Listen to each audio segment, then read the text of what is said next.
Senator Jackie Rosen of Nevada became the third Democrat to publicly oppose Adeel Mangi's nomination to the U.S. Third Circuit Court of Appeals. Democrats only hold a 3-seat majority in the Senate, meaning they'll have to depend on Republicans to confirm Mangi. But of course, that is easier said than done. At his confirmation hearing back in December, Senate Republicans showed little attention to the Harvard and Oxford-educated lawyer's qualifications, a veteran litigator unanimously rated well qualified by the American Bar Association.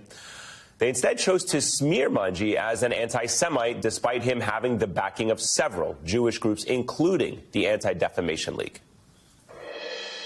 Do you believe that Zionist settler colonialism was a provocation that justified Hamas's atrocity against Jews in Israel? My question is simple. Do you condemn this event that was celebrating Palestinian Islamic Jihad? Yes or no? After that disgusting display, Mangi received a swell of public support, including from Khizr Khan. Khan, of course, is a Gold Star father who rose to prominence after giving a speech at the 2016 Democratic National Convention. He knows what it's like to be on the receiving end of Islamophobic smear campaigns, because that speech made him a top target of then-candidate Donald Trump. Khizr Khan, lawyer and president of Democracy and Constitution Institute, joins me now. Mr. Khan, thank you so much for joining us. I'm curious to get your thoughts on why you decided to speak out publicly in support of Adeel Mangi. Did the vitriol Republicans spew at that hearing resonate with you or feel familiar to you? Well, Ayman, thank you. Happy Easter to you and your audience. Some of us still continue to believe in American fairness. And it is that concern that some members of our Senate are not displaying that fairness towards this candidate. And it becomes necessary for all of us who believe in American fairness that we must speak when the need arises. So under that sentiment, I spoke. And I just want to be clear here that it's not just the Republicans that are blocking Mr. Mangi's nomination. His future now on the bench is in jeopardy due to the refusal of 3 Democrats to support him. 2 of those senators are doing so over debunked claims that Mangi is somehow anti-police. What do you make of the position and the role these Democrats are playing here? Well, I hope they will reconsider after watching your program. And that is that our Senate, our Congress, especially our Senate, is custodian of America's democracy, American Constitution, our founding values of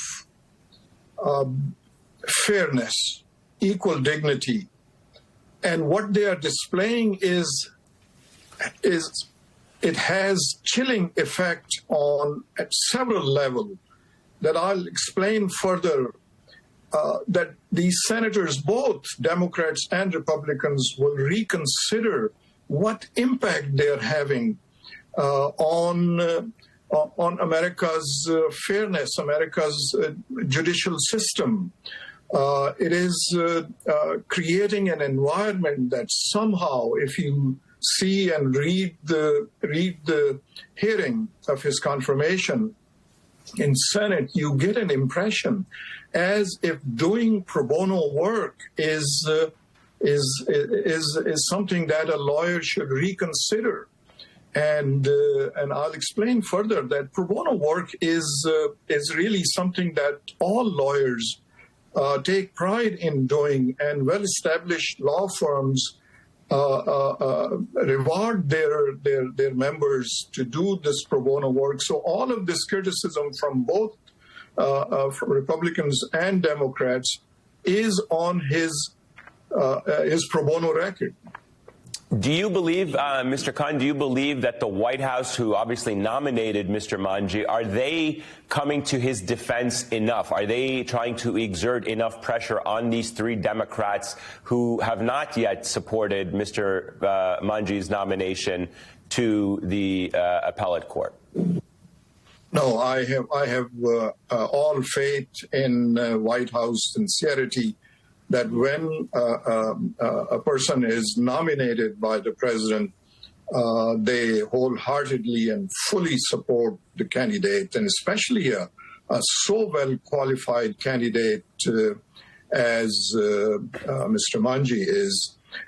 Academically, they could not find any flaw in him. Experience-wise, his legal philosophy-wise, and that is why they have resorted to his pro bono work. As I mentioned, that the profession of law, the legal profession, is administered by and is managed by the state bars, and state bars require their members to spend certain amount of time on pro bono work, and lawyers take pride. It's considered the most honorable thing that lawyers do, and for our senators to object to his pro bono work, I can further explain. His law firm, Patterson Belknap, takes pride in being a prominent pro bono firm, and right.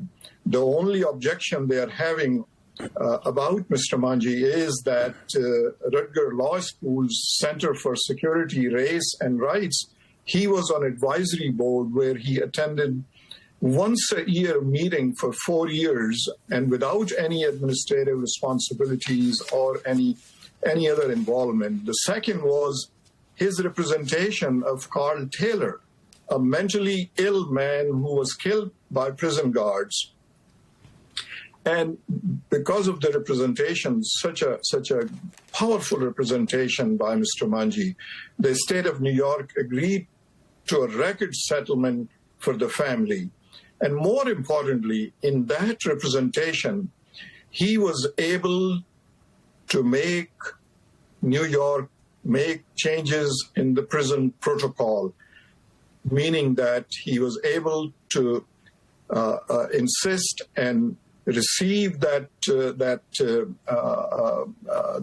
demand that prison facility will have cameras in all of its facility, so that not only prisoners but guards and officials are also protected. Right. Sometimes we get in this, and so these are the two objections. No, that and I appreciate they're having, you. Yeah, they're and focusing. I appreciate you clarifying the record on these two important issues.